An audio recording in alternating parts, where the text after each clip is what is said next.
So what is up? Kumusta mga kanaisi? Welcome back sa ating YouTube channel, Filipino IC. So ngayong araw, another update na naman tayo patungkol naman ito kay ex-Mayor Alice Go at saka sa boyfriend niya Dio. So yun, ang video ito ay mula kay Artista PH. So meron ito pamagat na kasambahay ni Alice Go, binigay sa mga senador ang video nila ni Mayor Kalugay. So yun, bago natin simulan, Artista PH, support nyo yan. Also courtesy na rin sa Senate of the Philippines. Tapos syempre, kung tip nyo ng mga ganitong reaction video may kasama kayo manood, huwag nyo na rin kalimutang supportahan yung YouTube channel natin, Filipino IC. So mga kanoisi, hindi na natin ito patatagalin pa.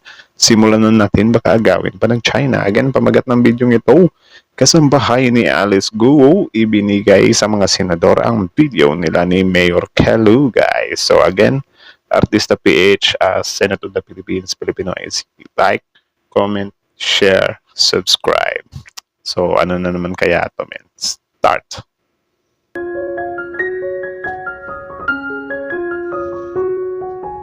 Artista PH. Hanggang ngayon ay itinatanggi pa din ni dismissed Bamban Mayor Alice Go ang bintang dito na di umano'y mataas ang pwesto nito sa illegal Pogo Hub dito sa Pilipinas. Mariin din itong itinanggi na tinutulungan ito ng Pangasinan Mayor na si Mayor Kalugay at boyfriend umano nito ang nasabing mayor. Ito ba, men? If ever na totoong boyfriend niya to, tapos halimbawa connected din siya sa Pogo tapos pinagtatakpan niya, possible na sobrang ano nito, di ba? Laki din ng rule. If ever lang naman mapatunayan. Kasi biruin mo, men, bakit hindi niya magawang ikanta, di ba? Gayong wala naman na siyang pag-asa na makalaya. Tuloy. Samantala tila bistado na talaga si Alice matapos ngang ilabas ng isa sa mga staff nito sa Bamban ng video na magpapatunay na may mainit na relasyon sina Mayor Kalugay at Alice Go. Narito panoorin ang video. Nako. Ito, meron akong picture na papakita sa iyo. Ito si Mayor Kalugay. Correct? Ikaw to, diba? Hindi ko po masyado makita po. Bibigay ko siya mamaya. Apo. Kailan ang birthday ni Mayor? Birthday pa ni Mayor. Kalugay, boyfriend mo? Kasi hindi ko po siya boyfriend. Nako. Kailan ang birthday niya? Hindi ko pa alam kailan. Nakakatawa kahit na meron ng mga ebidensya dito si Senator Chinggoy, hindi niya pa rin inaamin, men. Sobrang consistent, di ba? Or, you know, maybe, alam naman natin yung mga nakikita din natin sa mga movie na based din siya sa true story, ano. Kaya hindi kinakanta ng mga akusado yung mga big boss nila. Kasi syempre, yun nga, yung danger ng life nila, di ba? So, parang yun, mas pinili pa nila yung silence over their safety, death, or something like that. Birthday niya. Oh.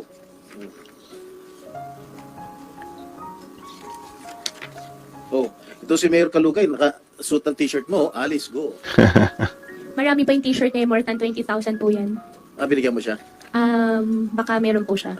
Binigyan mo siya? More than 20,000 pieces po yung t-shirt. Oh, yung magkakatabi kayo, mukhang mainit ang pagtitinginan ninyong dalawa. Oh. Yan po yata doon sa Kasalan Bayan po yun. In-invite lang po ako. Ba't kayo invite? Mayor ka ng Tarlac, siya mayroon Pangasinan. Wow.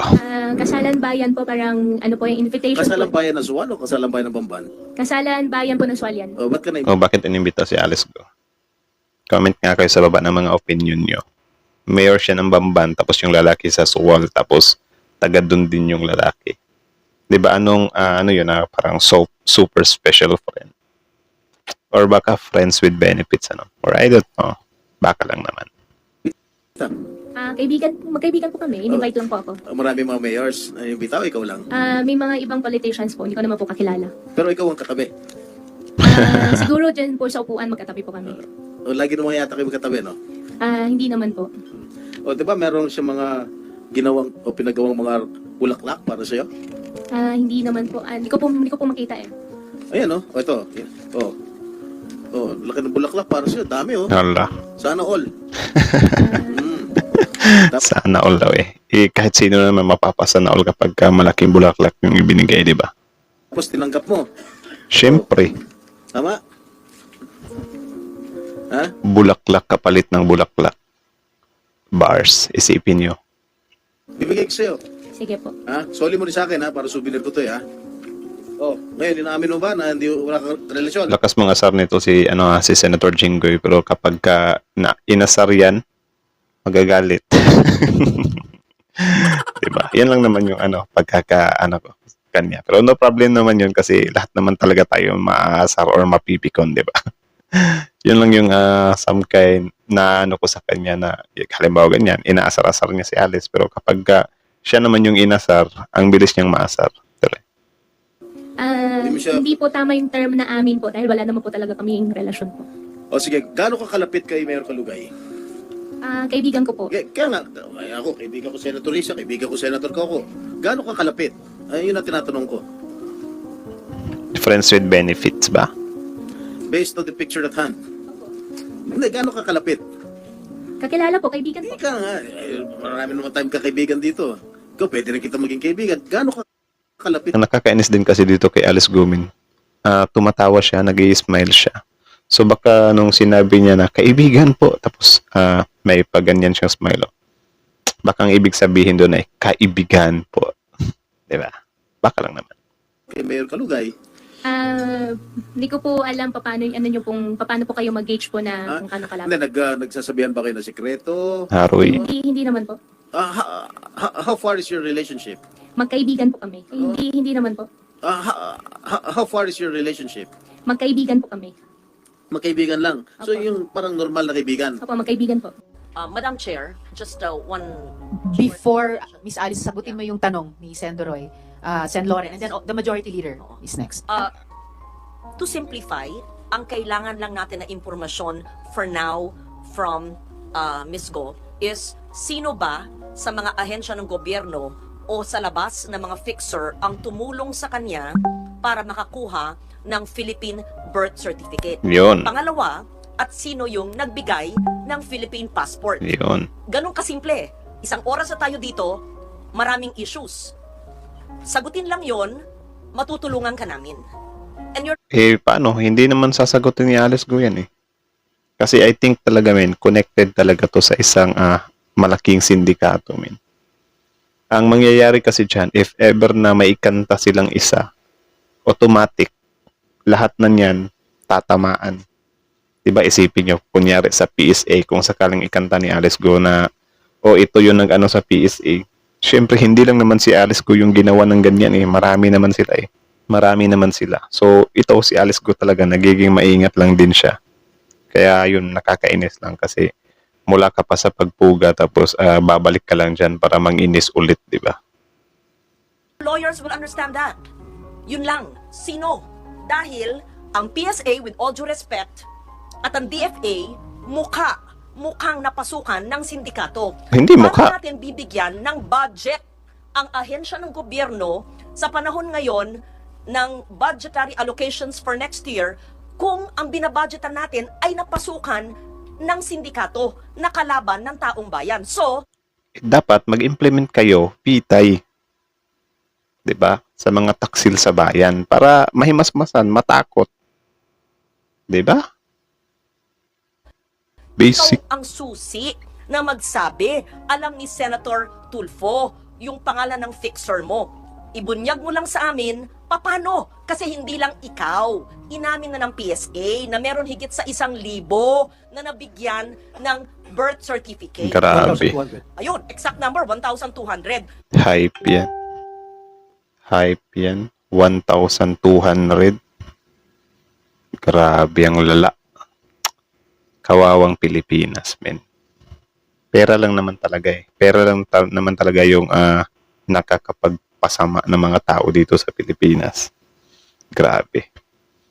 So, meron pa kaming hinahanap na balanse sa 1,200 na nagpapanggap na Alice Go. Grabe. Salamat, Sen. Loren. Sen. Rafi, before the chair. Pero di ba bakit maano pa sila eh? Alam naman na pala nila. Tapos yung 1,200 pwede naman nilang i-trace yun. Kung kakanta si Alice Go, marami naman na di ba, mga tao din na 1,200 nga, di ba? Di tanungin nyo yun lahat. Tingnan natin kung sino yung titigas-tigasan. Tapos ikulong lahat ng hindi magsasalita or kakanta. For sure may kakanta niyan. Recognizes. So, for the record ulit, Sen. Loren, na-establish natin in previous hearings na finailan ng late registration of live birth si Alice Guo, inisyuhan ng birth certificate, pero dineclare na ng PSA na irregular yung birth certificate na iyon. Kaya pinapa-cancel sa Tama. Office of the Kaya nga, Madam Solicitor Chair, General. kung And was then, declared irregular. if I may just finish, Sen. Rafi, before, Siningitan ni Sentolpo. Di makahintay. Recognizing Majority Leader and then Sen. Rafi, kaya nakapagkuha ng Philippine passport. I will just recognize at this point now Majority Leader and then Sen. Rafi, and then itutuloy ng Chair yung questioning, and then each in order of arrival beginning with the SP Pro Temp and the Senate Minority Leader Sen. Joel et al. Will have 15 minutes each per round. We can go to a second round pag may oras pa. So Majority Leader. Pinaghati-hatian talaga nila tong issue to, yung mga senador, may talaga sila, tag 15 minutes. Napapansin ko lang dito, based nga sa mga kino-comment ng taong bayan, nung una lang daw nitong si Alice Go, dalawa lang naman talaga yung nakatutok dito, di ba? Si Senator Risa lang naman at si Senator Win. Tapos ngayon, biglang dami. So yun, parang nakikita yun ng taong bayan as parang, nag-ano na naman kayo dyan sa Senado.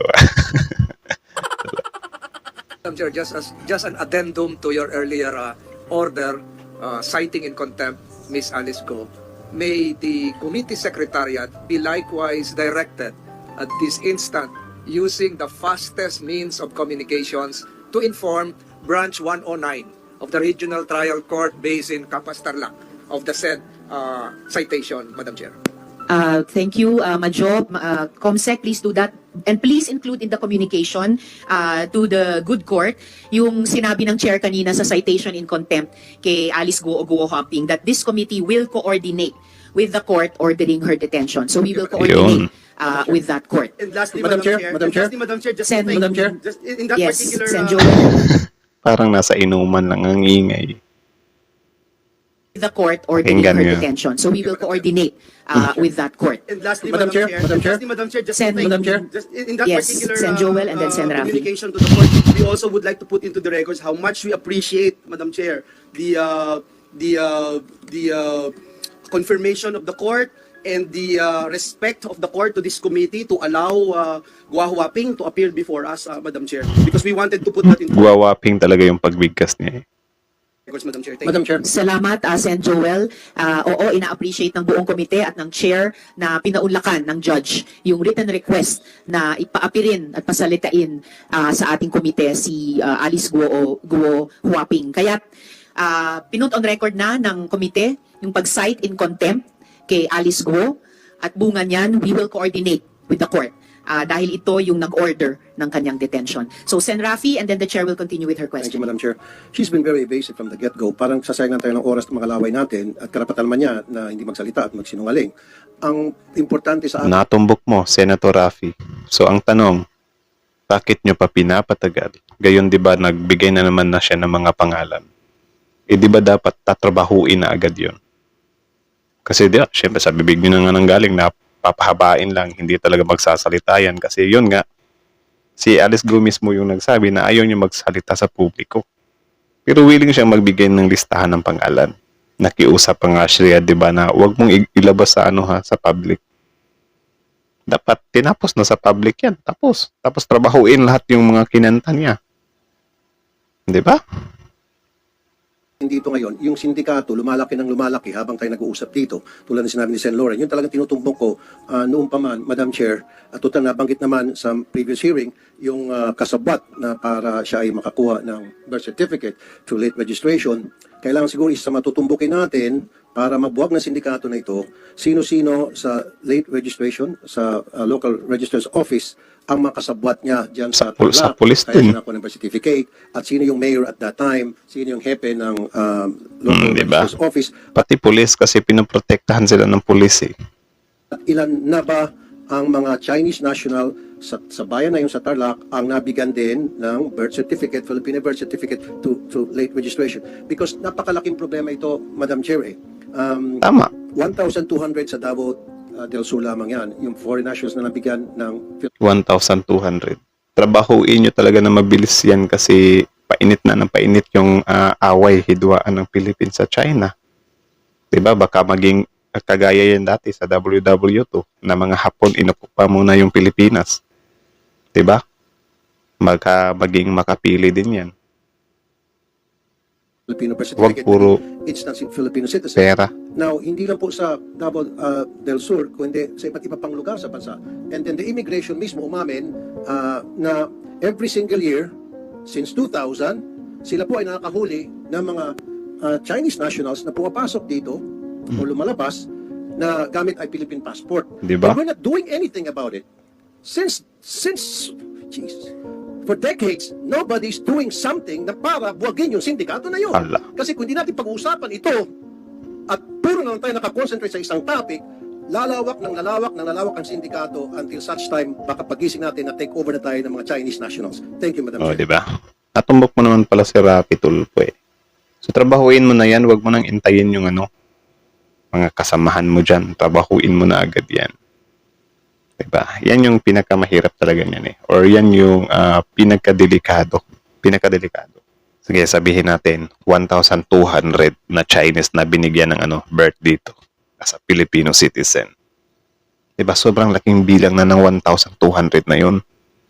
Tapos ngayon pa. Ngayon nga tayo dapat maalarma eh. Kasi unti-unti na tayong sinasakop ng China eh. Diba? Tapos hindi lang sa lugar nila. Kalat yan sa buong Pilipinas. Diba? Ito kasi yung nakakainis eh. Kasi I think talaga yung hinahanap nila dito or yung tinutumbok ni Senador Rapi Tulfo dito. Nasa gobyerno talaga eh. Yan talaga yung pinaka dapat unahin nila. Ihuli na nila yung mga Chinese talaga or mga Chinese, mga syndicate. Yung mga sindikato mismo ng Chinese. Pangalawa na nila yon. Ang unahin muna nila yung mga nagtatrabaho sa gobyerno. Diba? Yung sa PSA na parang nag-ano sa mga Chinese na yan. Yung sa PNP. Diba? Na ginawa nilang protector. Tapos pangatlo, yan na yung mga Chinese syndicate. Kasi kung useless lang din kung kunyari masolve natin yung 1,200 or yung mga Chinese syndicate. If yung mga nakaupo dyan sa gobyerno, nandyan pa rin yung mga yan, wala. O meron pa rin ibang mga sindikato na susubok na naman, papasok na naman ulit dito.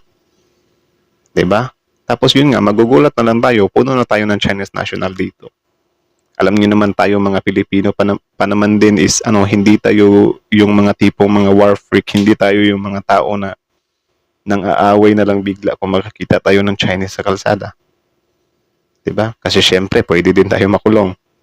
Kaya kahit na medyo magdadalawang isip tayo na meron tayong mga nakakasalubong na Chinese, wala tayong magagawa dyan. Kasi ang may kasalanan naman talaga dyan, yung mga nakaupo sa gobyerno eh. Yung mga nag-process ng mga papeles nila eh. Biruin mo, sabi mismo ni Senator Rapi Tulfo, Chinese national ka, tapos meron kang Philippine passport. Ano yun? 'Di ba? Sige, sabihin na natin na meron talagang nagka-grant na mga tawag dyan, mga Chinese na mabigyan ng Filipino passport. Pero wag naman yung sobrang dami, min. 'Di ba? Palibhasa kasi kung meron lang mga bigay, basta meron lang pera, proceed agad yung mga proseso. 'Di ba? Dito sa Pilipinas, yung mga pobreng Pilipino, kahit na magpa-change name ka lang, pahihirapan ka pa kasi wala kang pera. 'Di ba? Sobrang unfair ba na parang mas ina-accommodate pa natin yung mga banyaga, mga ibang lahi kaysa sa kapwa natin Pilipino. Tapos di natin alam na baka yung mga ino-occupy, yung mga inaasikaso natin, mga makapili na pala yan. 'Di ba? Mga traidor, mga espiya na pala yan. E di tayo lang din yung nagpapalubog mismo sa bansang Pilipinas nating mahal. 'Di ba? So dapat sana magbigay sila dito ng na bitay talaga yung sa mga government officials. 'Di ba? Mahirap dito. Tayo lang din yung naglolokohan dito eh. Si Alice Go din, rekta na yan. May binigay na napangalan si Alice Go, 'di ba? Hulihin agad 'yun tapos imbestigahan. Tapos kasi yun nga si Alice Go, parang malabo talaga magsalita yan diyan sa sa live. Kasi yun nga natatakot din siya. Pero I think magsasalita naman yan kung kayo-kayo lang eh. 'Di ba? Ay, nako. So, yun lang naman. Again, kayo na masasabi nyo dito. Comment down below. Tapos yun, pag-usapan natin yan sa comment section. So, again, Senate of the Philippines, Artista PH, Filipino IC. Like, comment, share, subscribe. Filipino ICs.